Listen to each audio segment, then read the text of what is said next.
Next story, we're going to be looking at Washington, D.C. is suing the federal government because of the police they say that they want to block the police takeover.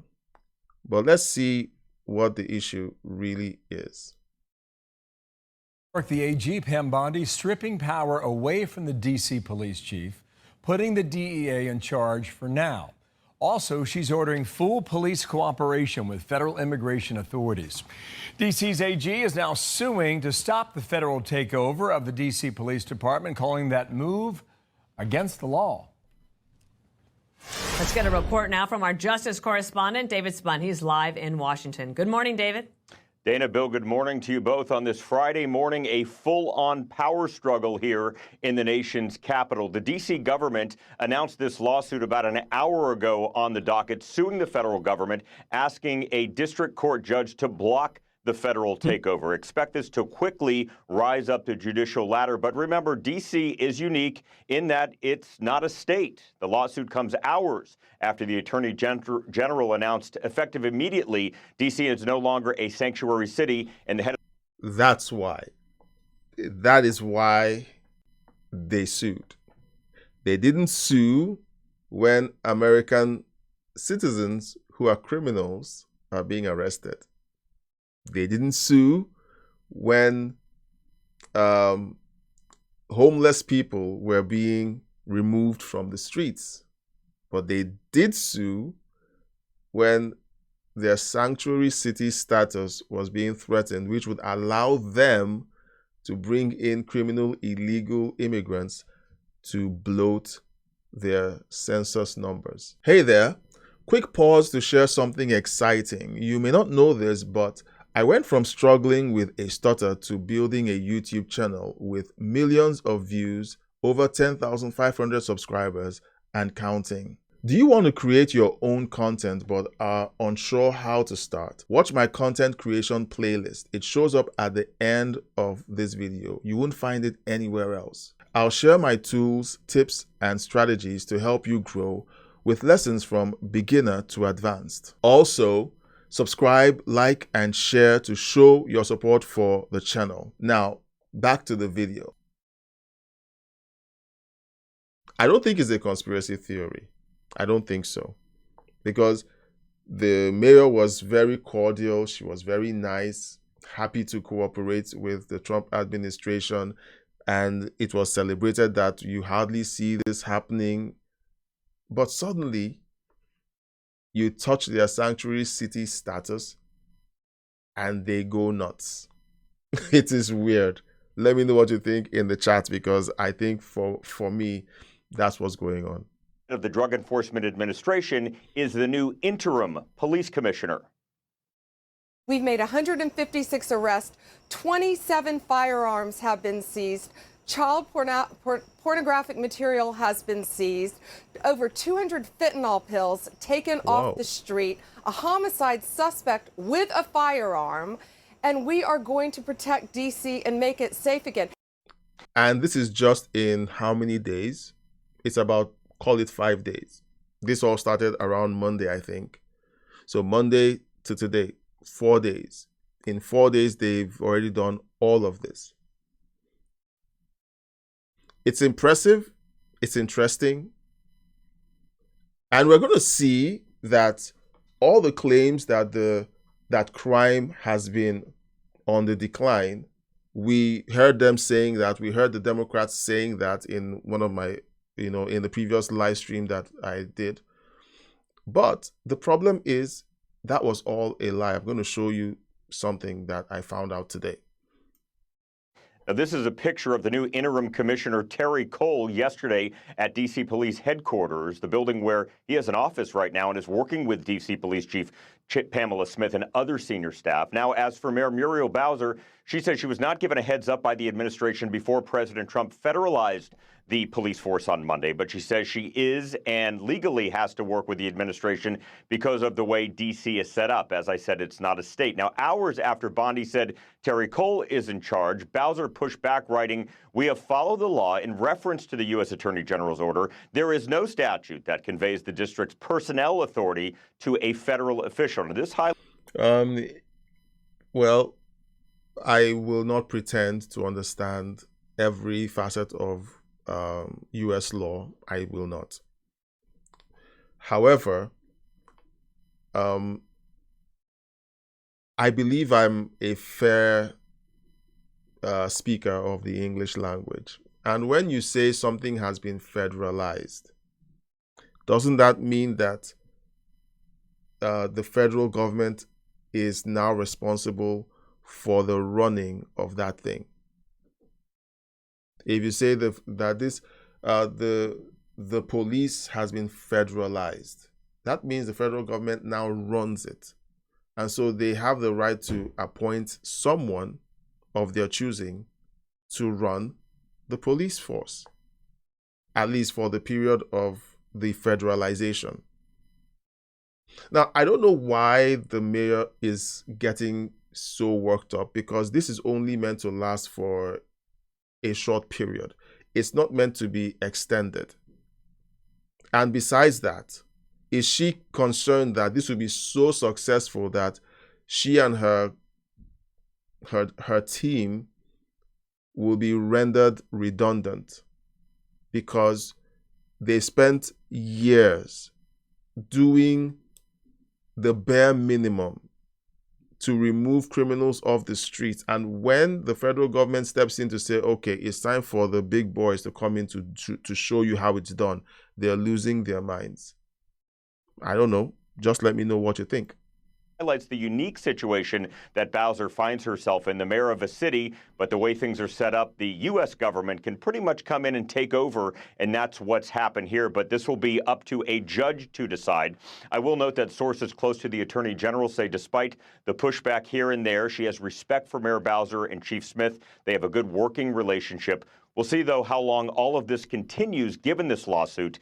And I do want to add, no comment from the Justice Department on this recent lawsuit. Dana, Bill. Thank you. And more on this with Fox News Sunday anchor Shannon Bream. And Shannon, obviously the mayor is doing what she needs to do, and there's always tension between local and federal governments. How do you think this lawsuit will proceed? While in the meantime, the laws of justice move a little bit more slowly than these arrests and the effects and some of the good feedback that they're getting in the district. I'll tell you what I think again about why she's also suing, because to be relevant in a team, any team, you have to show that you're pulling your own weight.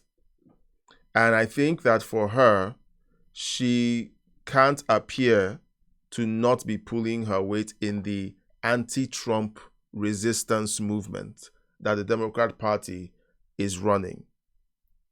And so for her, it is important to appear that she is doing her part to resist Trump. So the first couple of days, she was nice and fluffy, warm and fluffy, and played nice with the Trump administration.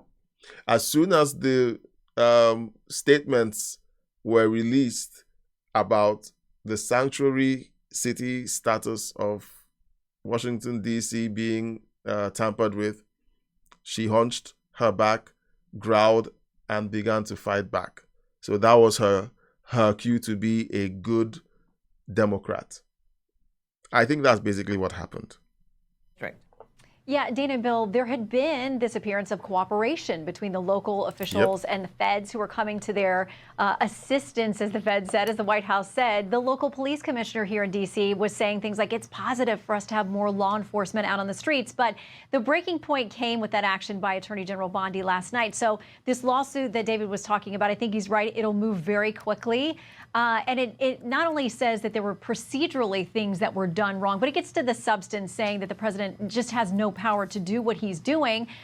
So the streets seem a little bit quieter right now. We'll see how long this lasts and how quickly that court battle moves. Yeah, it seems like the mayor's gone a bit back and forth. At one time she was supportive and then another time was not. Here's what she said on X last night to the AG Bondi. She said, "Let us be clear about what the law requires during a presidential declared emergency. It requires the mayor of Washington, D.C. to provide the services of the Metropolitan Police Department for federal purposes at the request of the president. We have followed the law. In reference to the U.S. AG's order, there is no statute that conveys the district's personnel authority to a federal official." You understand that as well as anybody. And you just touched on, too, like what you're seeing in the streets.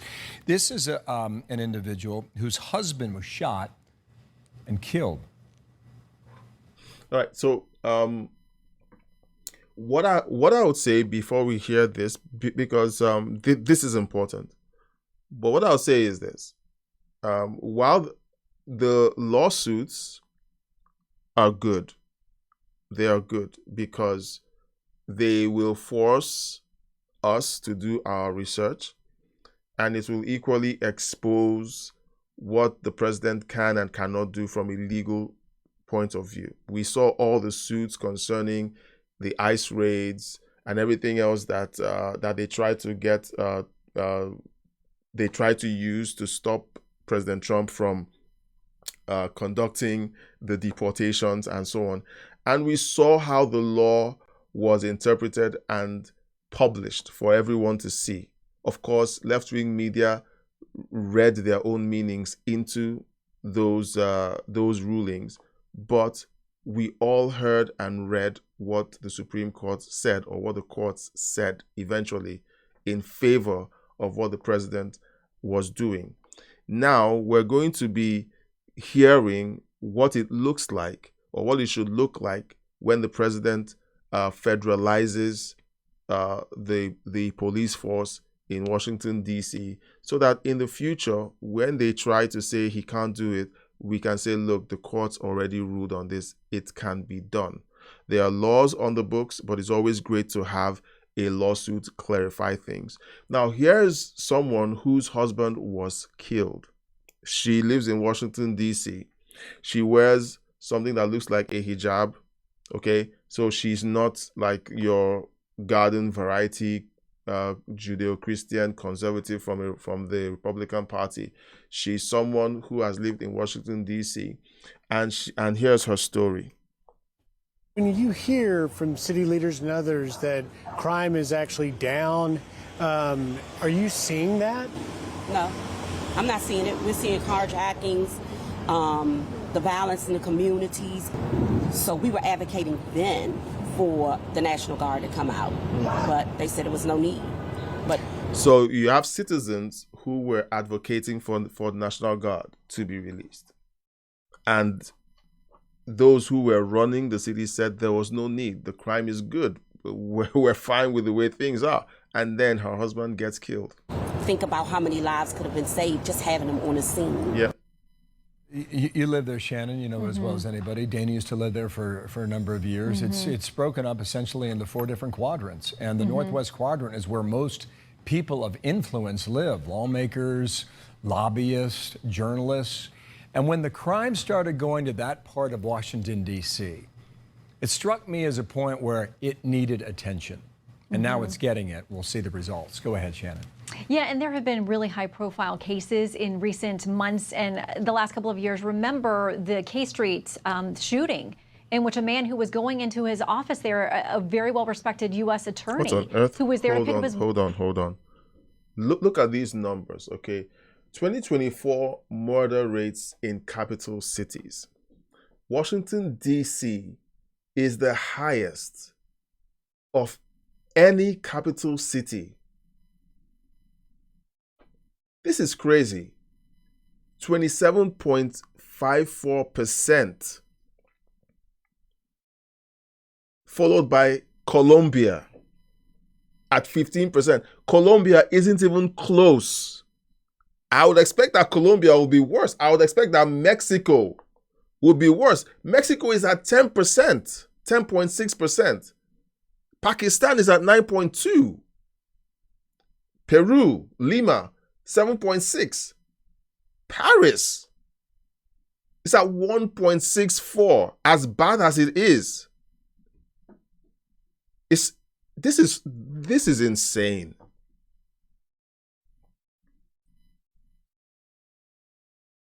This is insane. And they're saying that it's under control. London is 1.1%. Madrid is 0.96. I don't know what Nigeria's capital. Well, there's really no murder rate in Abuja. No, there's none. It's really low. I want to say it's really low. But this is crazy. I'm stunned, honestly. And who was going into his office there, a very well-respected U.S. attorney who was there to pick up his wife from work, was shot and carjacked there in the middle of the day in D.C. So you're right. I mean, people hear about cases like that and get your attention. And there are parts of the city, like any city, you are careful about what times, whether you go alone and where you are. So you got to be careful like you do in any big city. And there are residents here who say, we've been asking for this. I'll tell you something, okay? So this is a story, all right? Most of you who follow this know that I moved from Nigeria. I lived in Lagos, Nigeria, big city. Millions and millions of people live in that city. But I would not step out of my I lived in a gated community. Okay, I would not step outside of my house in the gated community. Okay, out of the gated community to go on foot to do any shopping at the grocery store after 11 p.m. I would not do that. Now, my wife and I take a trip in 2018. It was a medical trip. She needed to see a specialist, and we went to Dubai. And we stayed in a hotel, and it was, I think it was 11:30 p.m. at night, closer to midnight, I think. And I felt like I needed to get some supplies from a grocery store, and I went down to the hotel reception. They told me where to go. I walked on foot down the streets of Dubai, the part of the city where we lived, and I found a store where I got stuff, and I walked back, and I was amazed that I could do that in a city, because I couldn't do that in my home city. So I know how it feels to live in a city that is unsafe, and seeing these crime rates, it's almost like Washington, D.C. is under siege. That's how it appears. Help, as you heard from the woman there. Unfortunately, her husband a victim, and her a victim of what's happened here. And there do seem to be a lot of people who are happy that there are folks here out on the streets, and we'll see how it goes. There are protests as well, no doubt about that, but it may be up to the courts to decide if this continues. Shannon, there's obviously a big summit going on with President Trump and Putin today, and you have a very interesting guest coming up on Fox News Sunday. We do. Special Envoy Steve All right. Witkoff. So that's it for this story. Let me know what you think of this story in the chat. I'm going to be doing a review with the chat at the end of this live stream. But let me know what you think of this story. What's your thoughts? And if you're watching this after the fact, let me know what you think. This reaction by the Democrat mayor of Washington, D.C., once Pam Bondi began to address the sanctuary city status of the city, and they began to push back. Let me know what you think, if that signals anything for you. And do you share my opinion that the lawsuits are good, so that some of these laws can actually be clarified and everyone knows what the president can and cannot do? Let me know in the comment section.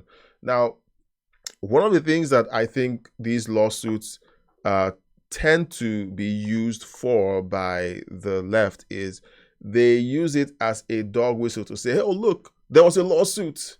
And then when the outcomes come out, they meander the interpretation of the ruling to make it still look like a win. That as long as President Trump was sued, he was wrong because there was a lawsuit. That's the picture that I get. So they try to make it look like the fact that he was sued or the fact that he was dragged to court was a bad thing. And so let's attack him because he was sued. So let's wait until we see the results of the lawsuit, and then we'll have our conversation and move on. This is Charlotte Jisoo. She's a former sergeant with DC Metro Police who accused them of misclassifying offenses to deflate the district's crime statistics. She sued them and won. She didn't just sue, she won. And the media ignored this. So here's the comments on that, because Washington DC is suing Trump for doing their job for them, and they claim that the numbers were going down, but they had a lawsuit. This lady sued them and won because they were fudging the books. During my previous stream, I said, look, the numbers are the numbers, but numbers can be fudged. Okay? Why isn't Fox News or Newsmax interviewing her? I'm calling on Jesse Waters. Yeah, they should interview her. Maybe they have, and I missed it. Maybe they have, but they should. At least one sergeant had the integrity to shine a light on the corrupted reporting process in the department. Look, a lot of people are scared and they want to protect their jobs. They want to protect their jobs. It's like doing what I do. All right. When you're surrounded by people who hate Donald Trump, and then you have a YouTube channel that reviews the news in a favorable light, and then I don't hide my support for his policies, I may not be excited about him as an individual, but his policies are great for the country. And I talk about it all the time, and people don't like it. They don't like it. And if they could, they would, they would make sure that life was unbearable for me and my family, just to show how they don't like that. So she did the brave thing, and there were others there who wanted to protect their jobs. And look, when you live in a blue city where to get a job you need a reference, and the people who write the reference tell the other people who equally have Trump haters that you don't deserve the job that they're giving you, they can literally run you out of town. And for people who can't afford to leave town, it's a huge deal. Now, am I excusing the cowardice of people who should be keep upholding their oath to serve and protect? No. But I'm just telling you that the situation across the country in these blue cities, is tenuous. And you know what? A lot of people who vote Democrat are loyal to the party first, and to the truth a distant second. How do I know that? How would you support a party that goes against common sense? Answer the question in the comment section. The mainstream media has not covered this story right out of DC. Great story and needs to be plastered everywhere. Congratulations to Charlotte Jisoo for calling out DC police for misclassifying offenses. This is likely happening in every city where police departments are reporting crime being down.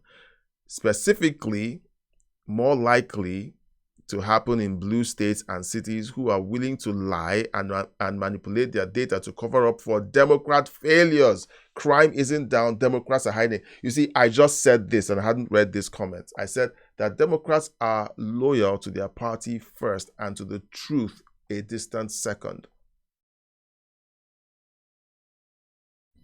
So she did this, and of course you can see the overflowing support in the comment section. Now, on the story of this the city suing the Trump administration, here we have the comments. This is insanity. We're living in strange times. I said I feel like I'm living in a twilight zone, okay, where up is down, because this should be common sense. You should value your citizens above anyone from a different country. Look, I am an immigrant in a city that is majority white. I would fully expect them to protect the citizens of this area above me. I would. And when that happens, that protection extends to me. It does. When the citizens of a country or of a region or of a state are happy and they feel looked after, by their government, they are more hospitable. They are. I was thinking about this today, and this is going to be, please bear with me. I'm African, and in all my years of living in Africa, I don't recall an African family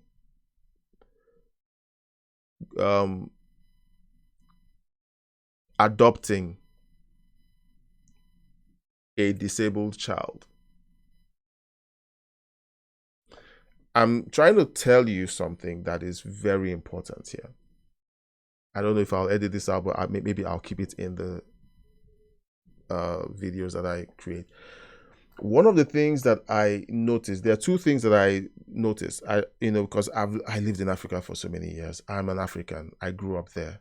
And then I moved to North America. And then I've seen white families who adopt disadvantaged children from a different race. Of course, the left will say is the white savior, mentality. It's disgusting what leftists who think that, it's disgusting how they can think that. So I've seen these families, Christian families, who go out there and they adopt disabled children from a different race, and they take care of them and they nurture them. And I have never seen it in Africa. And for me, there are two reasons. One, the first reason is that it's a cultural thing. The Africans haven't yet learned how to 100% imbibe Christian culture into their lives, is the truth. Africans are traditionalists first before Christians. And so when you approach someone who is a Christian and is African, they would approach their Christian faith from a traditional perspective. Not 100% from the Bible. They would always do it from a traditional perspective. The second reason that I think it is so is that Africans are so lack-minded, poverty-minded, that they can only think of themselves. The governments in Africa never take care of their citizens. Citizens have to fend for themselves to the point where they can't think of anyone else but themselves. A poverty situation creates that kind of citizen, that kind of person, that kind of family. And so you hardly find Africans who take care of anyone who isn't their children. They even struggle to do that. And when they, so I just said that to explain what I said earlier, that when the citizens of a country or of a state that is majority white are taken care of, they are more hospitable and generous to those who are not like them, who don't look like them, and who are not from that country. This is a very unpopular statement. You can unpack it, in the comment section or in the chat. But I just felt that I needed to put that out there, because when you have blue cities and blue states making life unbearable for their citizens, okay, it's making it hard for them to be charitable and hospitable to people from other countries. All right? Well, this chat is, I think it's accurate. They created the crime. It's only natural to defend it, I guess. And that's true.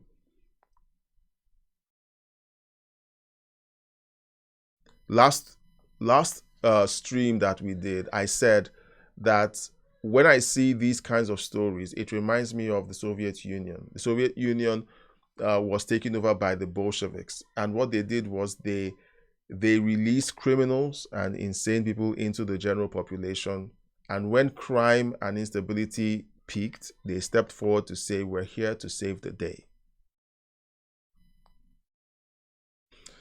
I keep remembering that comment by Ronald Reagan. He says the most terrifying statement that you'll ever hear is when the government comes to knock on your door and then they say, hello, I'm from the government and I'm here to help.